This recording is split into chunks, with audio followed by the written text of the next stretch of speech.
Hello friends, welcome to my channel AY study learning. Friends, हम लोग जो है एडुटेरिया का जीएस का प्रैक्टिस सेट कर रहे हैं। तो फ्रेंड्स, इसके जो क्वेश्चंस हैं वो काफ़ी इंपॉर्टेंट हैं और ये जो है आपके एग्ज़ाम में डायरेक्ट आ सकते हैं यहाँ से क्वेश्चंस।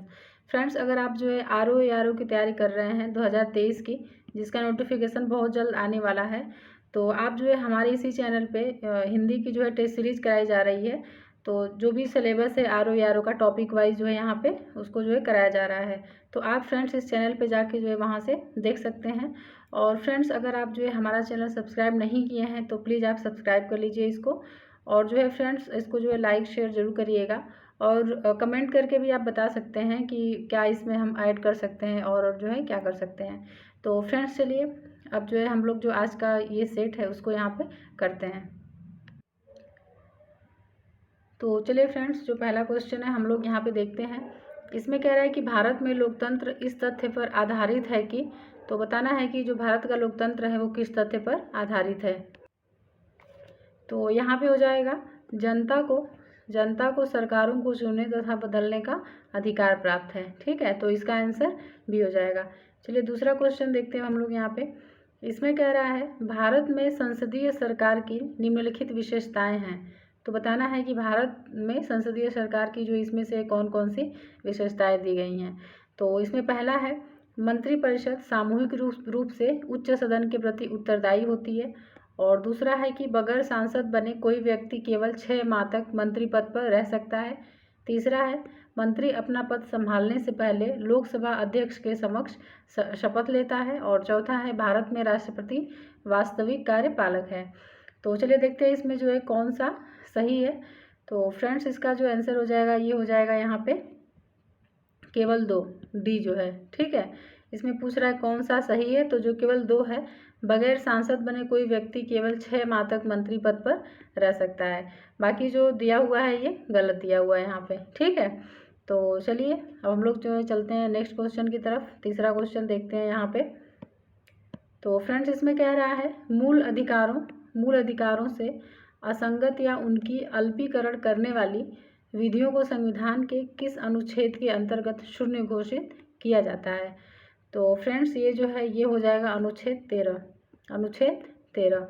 और फ्रेंड्स, जो मूल अधिकार है ये जो है भाग 3 में दिया हुआ है, संविधान के भाग 3 में दिया हुआ है। ठीक है, और जो है पहले जो है 7 मौलिक अधिकार थे। कितने थे? 7 मौलिक अधिकार थे टोटल।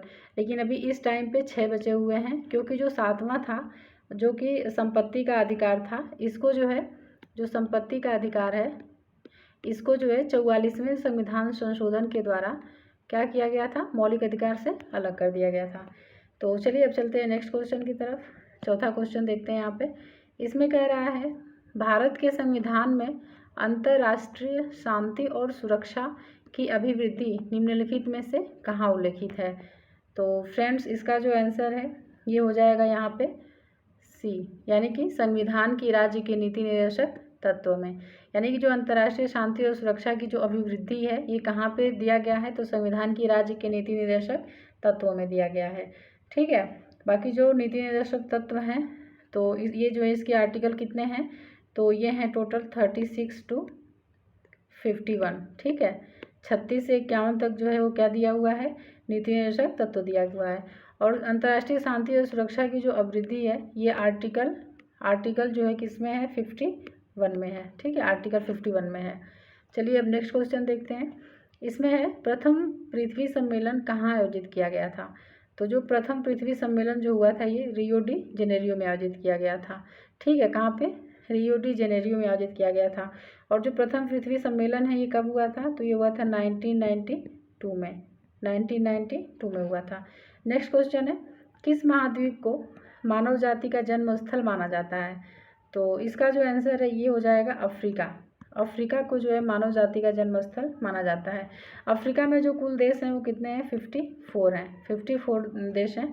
और फ्रेंड्स, इसका जो पुराना नाम है अफ्रीका का ये है गोल्ड कोस्ट। ठीक है, इसका पुराना नाम है। तो चलिए अब चलते हैं नेक्स्ट क्वेश्चन की तरफ। 6 क्वेश्चन हो चुके हैं, 7वां क्वेश्चन देखते हैं हम लोग यहाँ पे।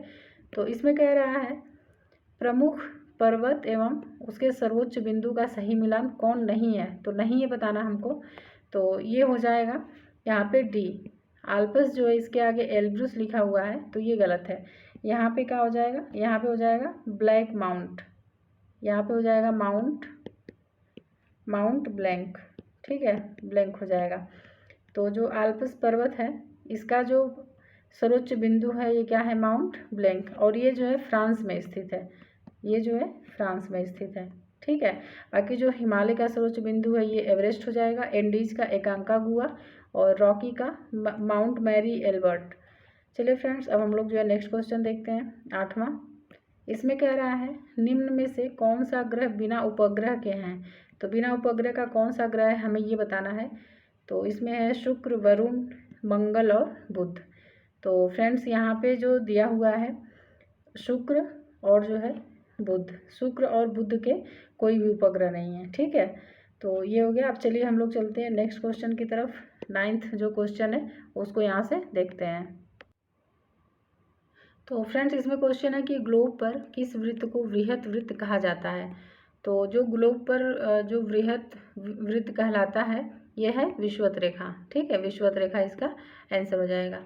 नेक्स्ट है यूएसए के राज्य में सिलिकॉन वैली अवस्थित है। तो किस राज्य में जो है सिलिकॉन वैली अवस्थित है यूएसए के, तो ये हो जाएगा कैलिफोर्निया।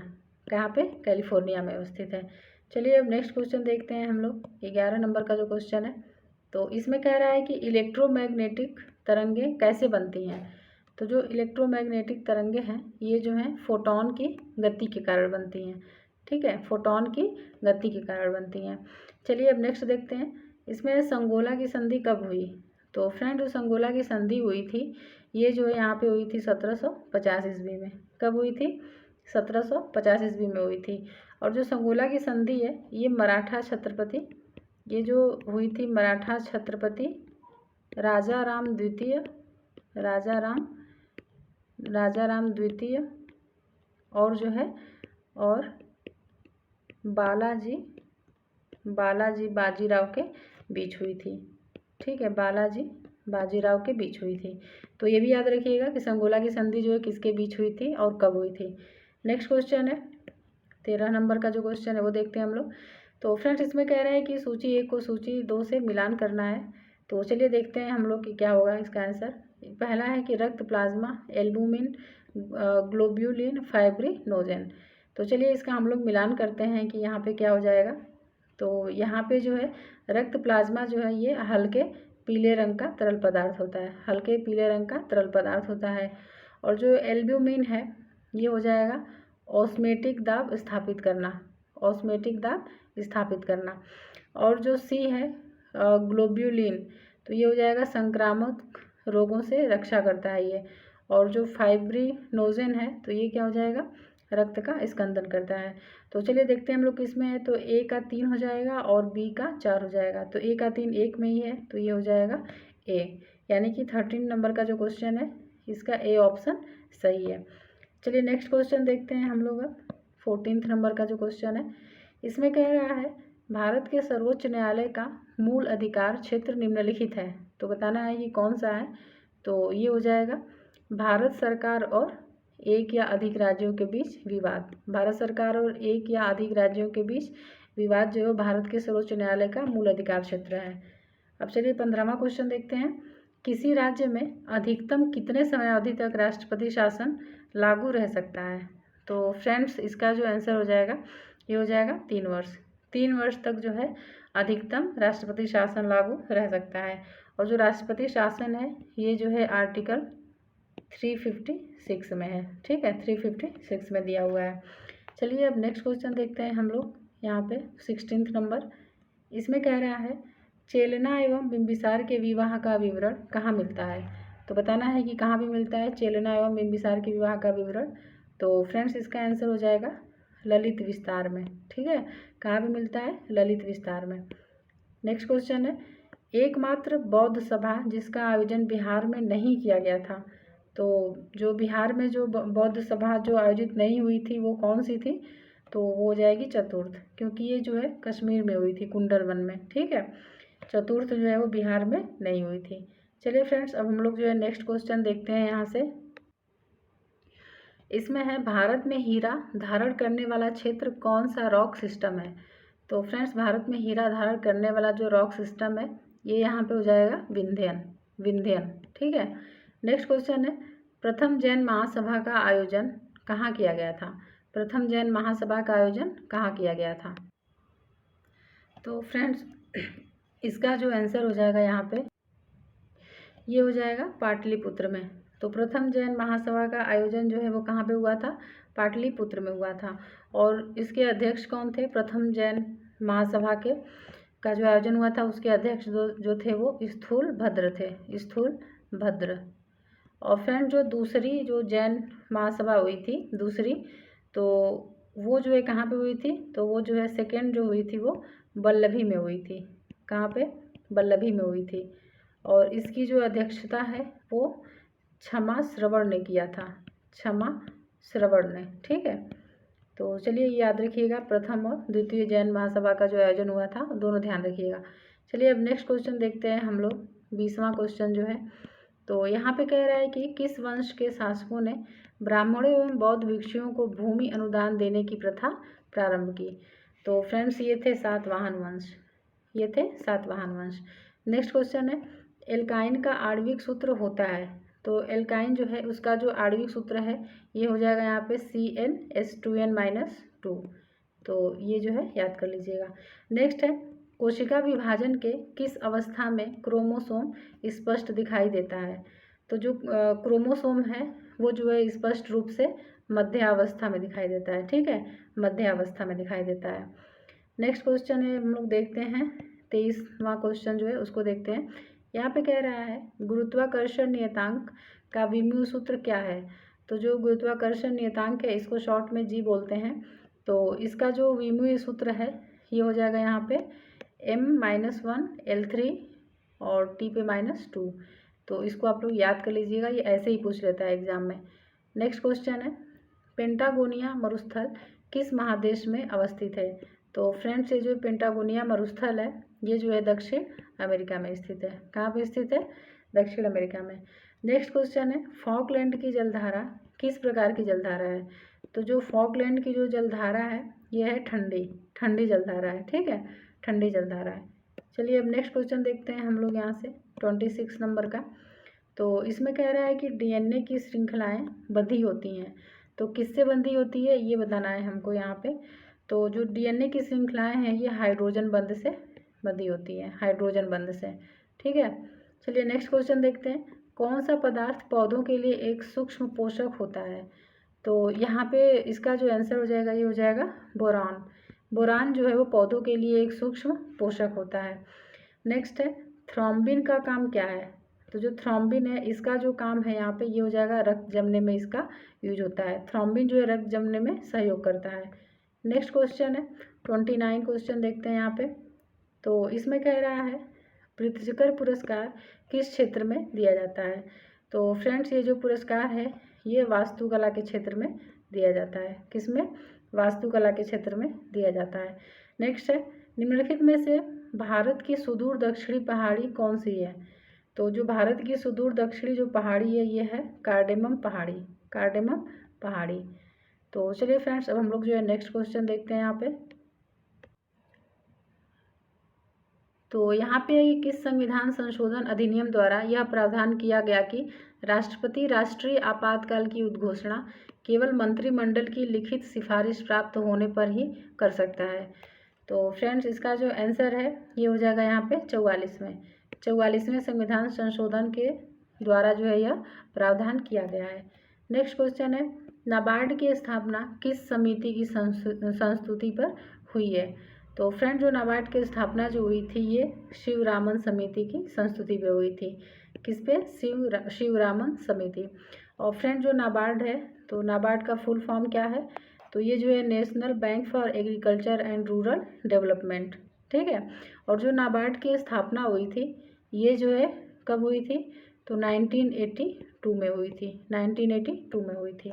चलिए अब नेक्स्ट क्वेश्चन देखते हैं हम लोग 33 नंबर का जो क्वेश्चन है। यहाँ पे क्या कह रहा है? मिलान करना है। तो एक तरफ दिया हुआ है कीट और दूसरी तरफ दिया हुआ है संचारित रोग, यानी कि कीटों के द्वारा संचारित रोग। तो यहाँ पे बालू मक्खी, मादा क्यूलेक्स, घरेलू मक्खी और मादा एनोफिलीज। तो चलिए हम लोग इसका मिलान करते हैं यहाँ पे। तो इसमें जो बालू मक्खी है ये जो है इससे क्या होता है, काला जार होता है, बालू मक्खी से काला जार होता है। और जो है मादा क्यूलेक्स जो है इससे क्या होता है, फाइलेरिया, मादा क्यूलेक्स के कारण फाइलेरिया होता है। और घरेलू मक्खी से जो है वो हैजा फैलता है, हैजा। और मादा एनोफिलिस से मलेरिया होता है। तो क्या हो जाएगा इसमें, ए का 4 हो जाएगा और बी का 3 हो जाएगा। तो ए का 4 जो है यहाँ पे एक ही में दिया हुआ है, ठीक है। ए का 4, बी का 3 और सी का हैजा हो जाएगा घरेलू मक्खी, मादा एनोफिलिस से मलेरिया रोग होता है। चलिए अब नेक्स्ट क्वेश्चन देखते हैं हम लोग। यहाँ पे 33 क्वेश्चन हो चुके हैं, 34 नंबर का जो क्वेश्चन है वो देखते हैं। इसमें कह रहा है किस वायसराय के कार्यकाल के दौरान श्वेत विद्रोह हुआ था। तो फ्रेंड जो श्वेत विद्रोह हुआ था ये जो है लॉर्ड रिपन के समय हुआ था, ठीक है। किसके समय हुआ था, लॉर्ड रिपन के समय हुआ था। और चलिए अब नेक्स्ट है, कांग्रेसी नेताओं द्वारा मॉन्टेग्यू चेम्सफोर्ड रिपोर्ट की निंदा करने पर कई नरमपंथियों ने पार्टी छोड़कर निम्न में से कौन सी पार्टी का गठन किया था। तो फ्रेंड्स ये जो पार्टी का गठन हुआ था ये था Indian national liberal federation, Indian national liberal federation.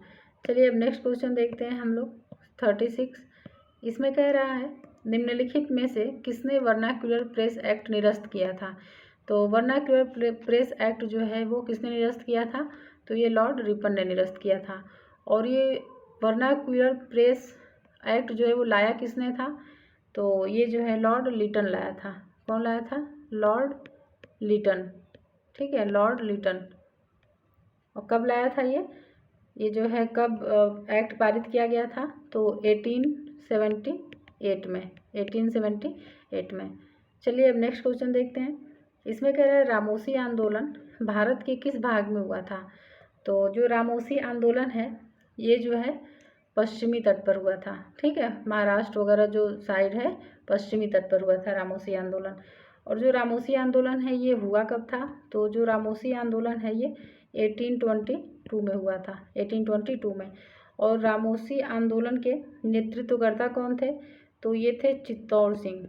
इनका जो नाम था ये था चित्तौड़ सिंह, यानी कि चित्तौड़ सिंह के नेतृत्व में रामोसी आंदोलन 1822 में हुआ था। नेक्स्ट क्वेश्चन है 38। रॉलेट एक्ट पर विचार के लिए कांग्रेस का विशेष अधिवेशन बुलाया गया, तो इसके अध्यक्ष कौन थे। तो इसके जो अध्यक्ष थे ये थे हसन इमाम, हसन इमाम थे इसके अध्यक्ष, ठीक है। चलिए फ्रेंड्स अब हम लोग जो है नेक्स्ट क्वेश्चन देखते हैं। यहाँ पे 39 नंबर का जो क्वेश्चन है, तो इसमें कह रहा है कि तैमूर लंग का आक्रमण भारत पर कब हुआ था। तो फ्रेंड जो तैमूर लंग था इसने भारत पर जो आक्रमण किया था ये 1398 में किया था, 1398 में किया था, ठीक है। चलिए अब नेक्स्ट क्वेश्चन देखते हैं हम लोग यहाँ से। इसमें है हड़प्पा सभ्यता के किस स्थल से घोड़े की मृत मूर्तियाँ मिली हैं, घोड़े की मृत मूर्तियाँ मिली हैं।